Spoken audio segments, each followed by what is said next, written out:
So let's see how this goes. Question 4 asks us to plot three vertices of a triangle, triangle ABC, and then do one, two, three different transformations of that triangle.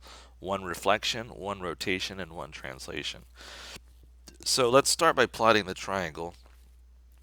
My vertices are, the first one is at 1, 2, so x is 1, y is 2. I'll place a little green dot there, and I'll say that's my value of a. So a is the green dot. And then I'm going to plot the next point, which is b, and b is at x is 3, y is at 0. So we'll place a small dot here. That's my value for b. And then the last one we'll plot is at c, and c is over 5 for x, and then up 4 for y. So this is the vertex for point C.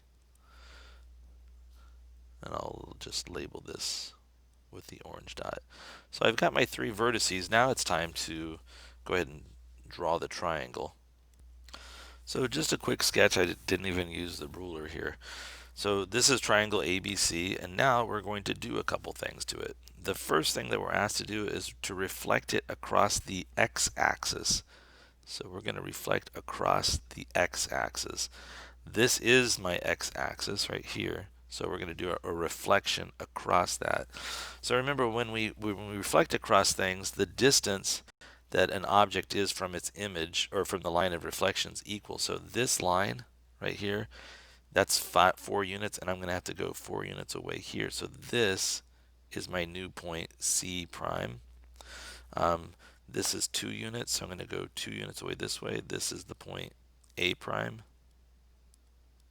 And then B is going to live exactly where it is, so B is going to stay here. This is going to be B prime.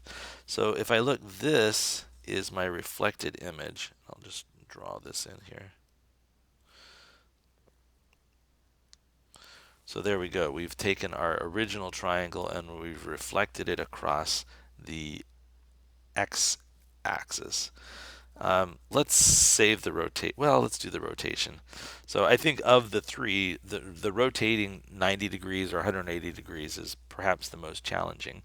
But it asks us to rotate this thing 90 degrees about the origin. Oh, and counterclockwise. So that's important. So here's our origin, and we're going to go 90 degrees this way. Well, one of the things that I know is if I go 90 degrees, the the slope patterns become opposite reciprocals of each other. If I was to look at this from the origin to A, this line segment from the origin to A, that has a pattern of up 2 over 1. I know that this other point is going to have to live on a slope that's negative, not positive, and instead of being up 2 over 1, it has to be down 1 over 2. So from this spot, I could go down 1 over 2, but I can see that's the wrong direction. So it's going to have to be right here, right? So if I look at this line that I'm sketching, that has a slope of negative 1/2. The other line had a slope of positive 1. This is negative 1, had a slope of positive 2. This is the exact location where A prime will land. That's not the easiest. It's not. It's a difficult thing for me to do. But I know that if I took and I rotate this entire plane, A is going to land right there. Something similar happens with C. If I go from the origin to C, that's this pattern of up 4 over 5, right? I can write that even. It's up 4 units over 5 units. So up 4 over 5. So to go the other direction, I know that it's going to have to be on this slope pattern that's going to be 5 over 4, and it's going to be negative 5 over 4. So, that, I guess that would let me confirm that I picked the right spot. So you can see I'm at 4, 5. I think I'm going to go to negative 4, positive 5. I think this is where C is going to be. And I can confirm that that's right because I can see that the slope pattern is correct. I'm going to go down 5 units and then to the right 4 units. And when I go down 4 over 5, I'm back at my origin. So this should be the point C. Not happy with that explanation. Visually, I can see that we're getting it though. And then the final point here, B was at 0, 3, and it's going to go to, I'm sorry, no, B was at 3, 0. It's going to go to 0, 3. So this is going to be the location of point B. So, and I'm supposed to be labeling these with double prime. So I've got A double prime, B double prime, and C double prime. So this is the shape that I get when I do a rotation about the origin of 90 degrees.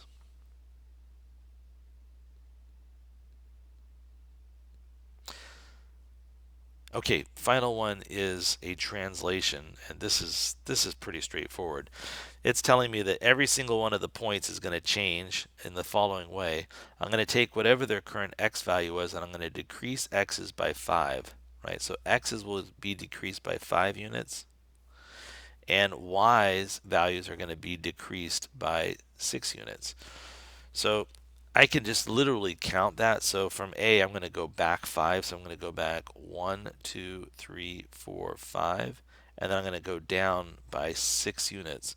1, 2, 3, 4, 5, 6. This point right here is what happens when I went back 5 over 6. So this is my new A, and this will be the triple prime because it's the third one I've done. If I did that for C, I'm going to go back 5, 1, 2, 3, 4, 5, back 5 for X, and then down 6, 1, 2, 3, 4, 5, 6. This right here is going to be my new C triple prime. And then finally for B, I go back 5, 1, 2, 3, 4, 5, and then go down 6, 1, 2, 3, 4, 5. Oops, and I have to go slightly below here, 6. This is B triple prime. So now I can see I've got my third and final triangle that resulted from this transformation. There it is.